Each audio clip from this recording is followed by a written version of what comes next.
Hi everyone, this is the Riders Lounge podcast. I am your host, Steve Summerfeld. But actually we're going to do something a little bit different today, and I'm going to put in a small clip from when I joined Clint Esposito on his podcast, where he was doing one story, crazy action sports stories, just one story, get it out. And actually I really enjoyed it, and he just said, you know, what's maybe the craziest thing, just have a think about it. And to be honest, I have a really bad memory, and kind of one of the crazier days I'd ever had in my life was very quick to come to my mind.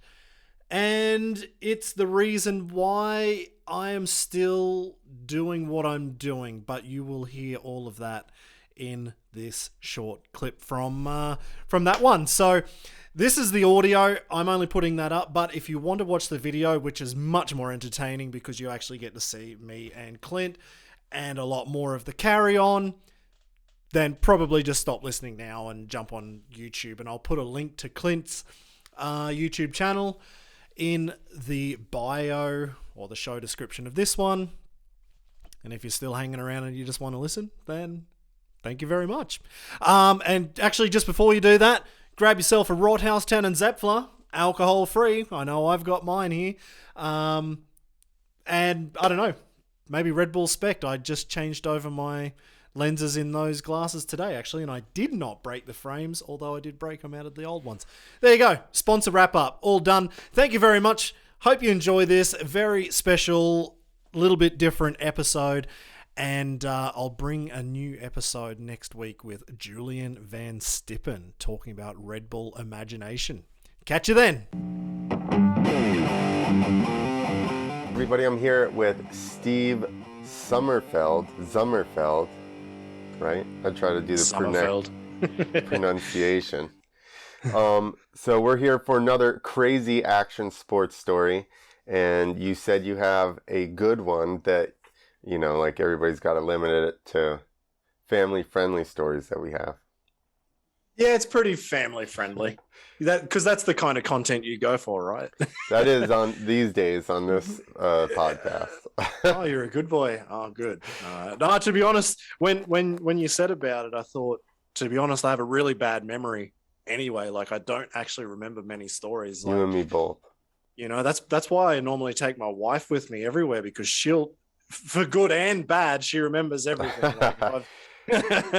But no, there was one that definitely stuck out in Indonesia. First time I ever went to Indonesia was Sheeny and Clinton, and things got out of control real fast at that show. I would imagine. That sounds like a enjoyable crew. Yeah, it was awesome, actually. It was the first time, like, actually it's quite funny with that show. It all came about because one of the best racers in Australia, Kim Ashkenazi, he was looking for some freestyle riders to do a show. And like, when I was a kid, like, I was looking up to him, like, it was just crazy. And then here we are going over to do shows with this dude. So that was quite cool to start with. And I was not flipping at the time. I needed 2 flippers and me not flipping. So that was easy. So yeah, Clinton lived a couple of hours north from me. He was up for it. Sheeny on the other side. I knew Sheeny had been to Indonesia before. So, like, if things get a bit out of control, maybe he knows how it all sort of works. Indonesian? Yeah, yeah, he remembers a few words. I don't think it's going to help him, but he does remember a few. Anyway, we got over there. It all started terribly. So where we were supposed to do the first, so it was a supercross race with freestyle, and the first race was going to be inside a soccer stadium. And of course, they've got good grass, and the people in this town loved their soccer, apparently. So much so that they were threatening to blow up all the machines with bombs and things like that. And I guess it was like 1 or 2 days before we were supposed to do it on the Saturday night. They're like, nah, this ain't happening. The police are involved. And actually, I think, again, bad memory here, so I could be completely wrong. So this is all kind of, take it with a pinch of salt. We're going to have to get it corroborated one day. Yeah, I think we're going to have to. Don't ask Sheeny, because his memory is worse than mine. Probably Clinton will be the only one who remembers this. But anyway, the machines we were using, or the company was using, were from the army. And so the army was there, the police are involved. Okay, this isn't going to work. So they've already set everything up in the area where it was going to happen. And luckily there was a block of land across the road from the soccer stadium, just a blank block of land.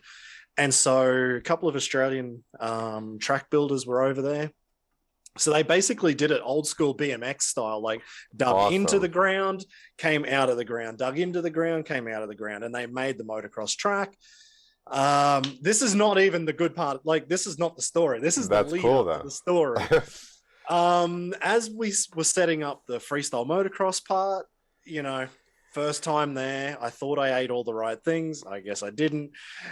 We were measuring the ramp, and I think we got to like 15 meters using a little 5 meter tape, or 15 feet at a time. And I'm like, oh, Clinton, nah, I got to run. So anyway, I destroyed the place. That's still not the story. Anyway. I mean, that's a normal occurrence going. That's a normal occurrence going anywhere, you know, and you just have ice in your soda, and then that's it. Exactly. Same thing. And, well, I had to use my socks because there was no toilet paper there. Anyway, but we got the show done. You know, as crazy as that show was for a lot of reasons. I mean, I had a brand new KTM 4-stroke. It was supposed to be 2. It was 4. I didn't ride 4 strokes, so I jumped it anyway. I just got a speed check behind Sheeny. He was on a CRF 250 at the time, and I came up so short. I was just going to say, it's a very weird transition at first, because like a 2-stroke, you can tell when it's wound up. The motor feels wound up, and a 4-stroke just feels wound up the entire time. So you're like barely over idle, and you're like, this thing's tapped. I'm sweet as.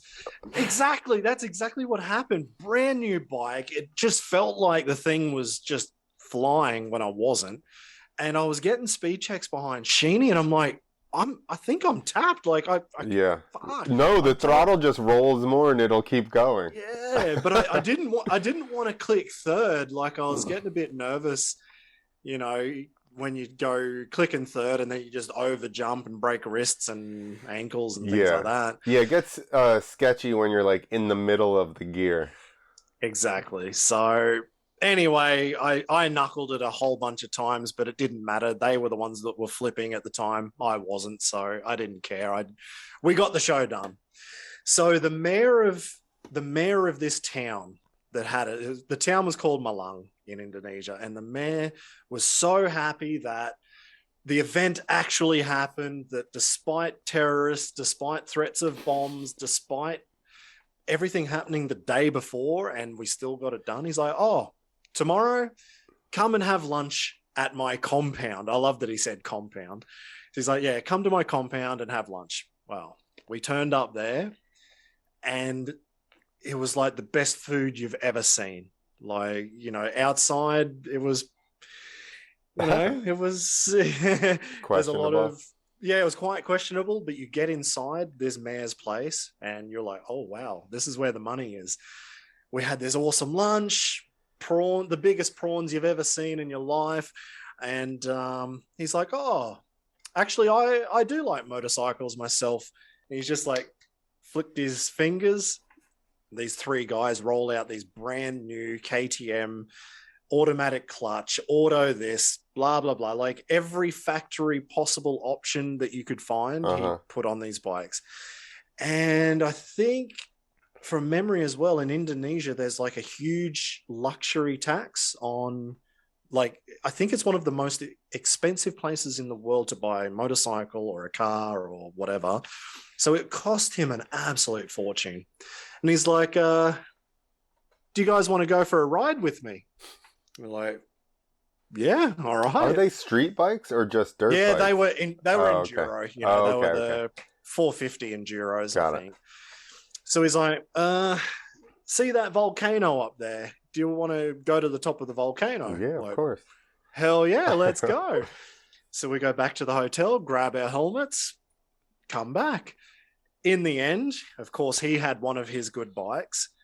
I think somebody else had one of his good ones. And then there was like 100 people from like the local motocross club turned up to do this trail ride with us. Like, we had no idea what was going on. We just turned up with our helmets, and 100 dudes sitting on there, clapped out, 2 strokes, done pang, pang, pang, like ready to ride. And so Clinton, I think, had like some old school, must have been like 10 or 15-year-old RM80 or CR80 or something. I can't remember what bike Sheeny had, but it was pretty clapped out, but it was okay. And I was lucky enough to get one of these brand new automatic clutch KTMs. I'm like, sweet, I've got the good bike, so suck shit. Anyway, we get a full police escort from the mayor's house to the edge of the town where the jungle starts. So we're just riding on the road and everybody's wheeling and having fun. And then we start this enduro ride. And it was about, I don't know, let's say 3 in the afternoon. You got regular clothes on. Regular clothes, just, helmet and shoes, and that's about it. Yeah. And so we're just riding through the jungle, and obviously we were the fast guys with good bikes. So there was one guy leading to show us the way through the jungle. Like, this is thick jungle. And so he's leading, and, just us 3 are following, and the other 100 are either behind us or they're taking different routes. Like, we had no idea what was happening there. And so we're cruising, and the guy's like, should I go faster? I'm like, yeah, go for it. Like, we'll keep up. This is easy. And we were crossing like these old rickety wooden bridges that should have fallen into like deep crevasses. And it was awesome. It was just fucking such a good ride. And where things got pretty hairy was after about 1 or 2 hours, we came to this super steep, muddy hill. So we all kind of stopped there, and everybody kind of, you kind of push your bike back a bit to get enough run up to attack this hill. So I'm on the good bikes. I'm like, nah, you guys go for it first. Like, I'll be sweet. This lead Indonesian dude, he's hammered up there on his Jawa 125, whatever bike that was. And he got up pretty good. Clinton was actually, it was the best because he was on an 80. So, he could like lift the thing and move it around, and he got up. And then Sheeny got up and he was fine. I'm like, no worries. Fuck. This automatic piece of crap, like, so I'm trying to go up this hill, and it's just wheel spin and wheel spin, and I'm just gassing it. And then the auto clutch isn't kicking in right. Like, it was almost like, what would you call it? Like, kind of like anti-slip, like, so you don't do traction control. Like traction control. It was like it had traction control as well. That's not working. And in the end, I just overheated the big girl. And so she was just oh my God. Overheating, laid the bike down, and I was just waiting for it to like just cool. But at that point, I couldn't even hear the other guys. Like, Sheeny, Clinton, and the lead, they're gone. Like, they've got to the top of the hill, and they assumed I was behind them. Like, they've gone. And I could just kind of hear them. Okay, thanks. They'll realize, they'll come back for me. But, this thing should start. Like, it should kick over.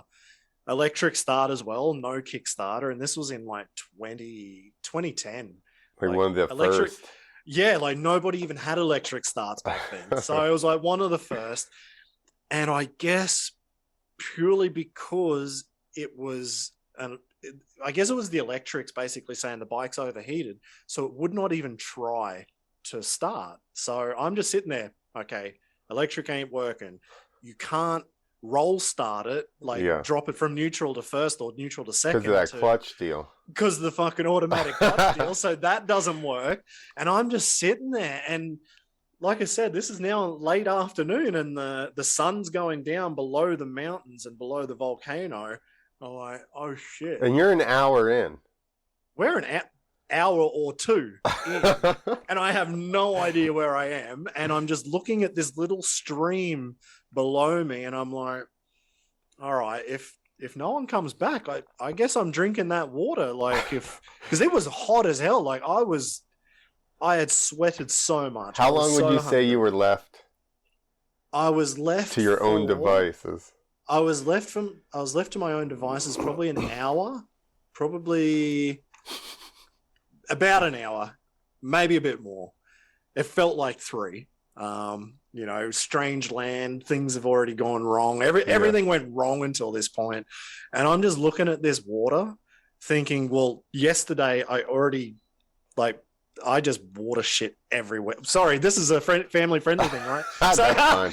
Anyway, terrible back end the day before. And I'm like, I don't think I can handle doing this again. Like I already wasn't feeling good. You're probably acclimated at that point. Just go for it. I should have been, man. I should have been. And so, the sun had gone down. It was dark. I'm still sitting there, a bike that won't go. And then I could finally hear 2 bikes coming. And I thought it was Josh and Clinton. Like, you'd think your mates are going to fucking turn around. Nah, it was 2 more Indonesian guys. And they were like the tail riders, like to see if somebody's crashed or whatever. So these 2 guys, again, turning up on like 1980s 2-strokes, all 3 of us unable to, I can't speak Indonesian and they don't speak English. Like we're just doing hands and feet, hand signals going, bike doesn't work. Like, nah. Still won't crank after an hour and cooling down. Yep. Still wouldn't fucking crank. And I'm like, fucking hell. Well, at least these guys are here. Like they can give me a lift home or whatever. And after like 20 minutes with them, stuffing around and trying different things and some bush mechanics, finally the bike had cooled enough that the electric starter finally fired up. Good. With the 3 of us, we pushed this thing, like revving it and pushing it. We got it to the top of this hill. I'm like, thank fuck. Like, I can finally start to relax now. Let's go. Like, I don't know how much more jungle there is left until I find the guys. I have no idea. So, 1 in front, 1 behind me in case I've got more problems. I'm in the middle. It would have been 100 meters and the main road was there. No way. I had no idea, like, because we'd been so far into the jungle, like we'd done, this everywhere. And I was 100 meters away from the road. And I was just like, are you fucking kidding me? You never heard a car or anything go down that road? No, because it was so thick. The jungle is so thick, man. You had no idea. Couldn't hear the cars, couldn't hear anything. We get on the road and we pin it. And so we were just riding on the road. We got to the top of the volcano where they had it was a hot springs. Man, everybody's just chilling in the hot springs. Everybody's chilling in the hot springs, eating hot potatoes because that was the traditional thing. Like they're just eating hot potatoes with fireflies. It was the first time I've seen fireflies, and they're just like flying around everyone. It looks magical, and I'm just like, yeah, thanks, guys. Like, nobody ever. Oh yeah, look. You were 100 meters from the road, so we thought you were sweet. We thought you went home, and I'm like, I had no idea. Like, I thought I was drinking like septic water that was coming down through the mountain, and maybe eating those purple berries for the night. Like, I didn't know what was happening. I'm like, yep, thanks. So yeah, that was my first experience of doing shows in Indonesia. With Clinton and Sheeny, and they were not very helpful, put it that way. That's awesome. But you made it out alive. Made it out alive. And actually the funny thing was, so from that town, so the next year when we came back, we also went back to that town again. And the mayor, again, was just so stoked from the year before. He's like, if you guys want to ride my bikes, I'm not there this time, but you can borrow my bikes and just ride. So we did that. It was awesome. And it was like the best. It was one of the scariest times because you just didn't know what was going to happen. In the end, everything was fine. But at that moment, it was like you're getting into survival mode pretty quickly. And I will remember that day and for the rest of my life. And there was actually one of the guys from Indonesia who was helping the promoter run this show, Andre, and he'd actually been friends with Sheeny when he came a year or two before. And in the end, I became really good friends with this dude, and we were actually about to create a tour company in Indonesia, starting from this town and finishing up in Bali. So that was what I was actually about to do in 2014. Just before I moved to Europe, that was where I was going. And then I came to Europe and I did freestyle here, and then I stayed here. So we will do it. I'm sure I will do it in the future. It's not part of the plan at the moment. Life changed. But it was like the worst day, but the best day all in one. And yeah, I wanted to take people there and show them this jungle and show them how fucking gnarly it is, but how cool it was. It was such a good ride. So created new friends, like lifelong friends in Indonesia there, and it was just fucking cool. And your like impression of Clinton and Sheeny may have changed that time. No, I let it go. I'm pretty quick. I'm pretty quick to let some things go. It's funny. Well, actually, they didn't know, they're like, oh, you're good. But how would you know that the road is right there if you didn't?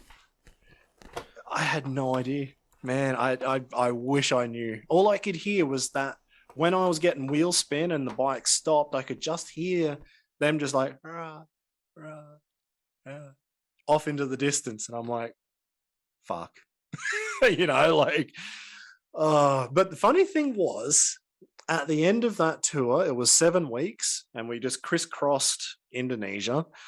When we got to Jakarta for the last round of the competition or the shows, that was actually when I created Invert Management to manage Josh and Clinton. Like that's me coming into this part of my life actually was from that whole tour. So yeah, with Clinton and Josh, I just asked them like, what shows are you doing? What sponsors have you got? And I'm like, well, actually, I did a business degree a few years ago and I haven't actually used it.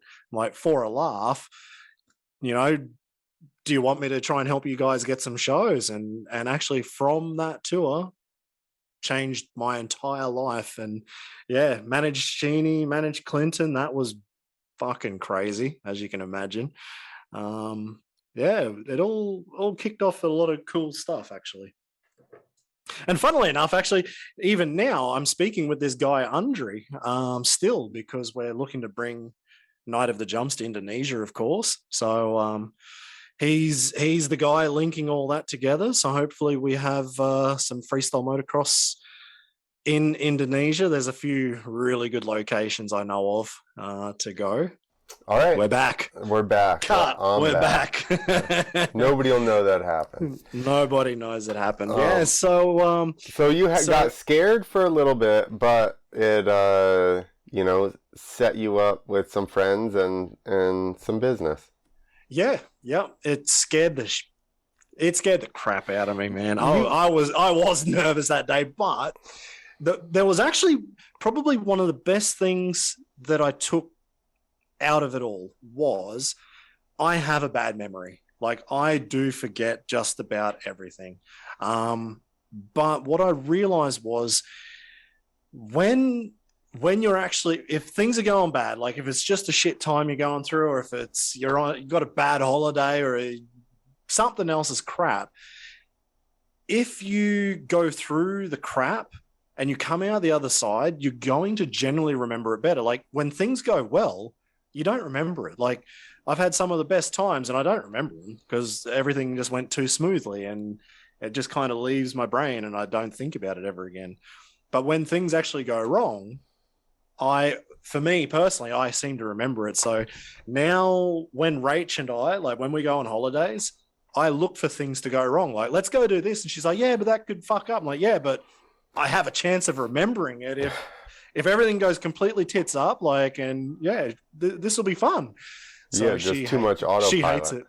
Yeah, she hates it. She loves autopilot, and I'm like trying to get away from it. So yeah.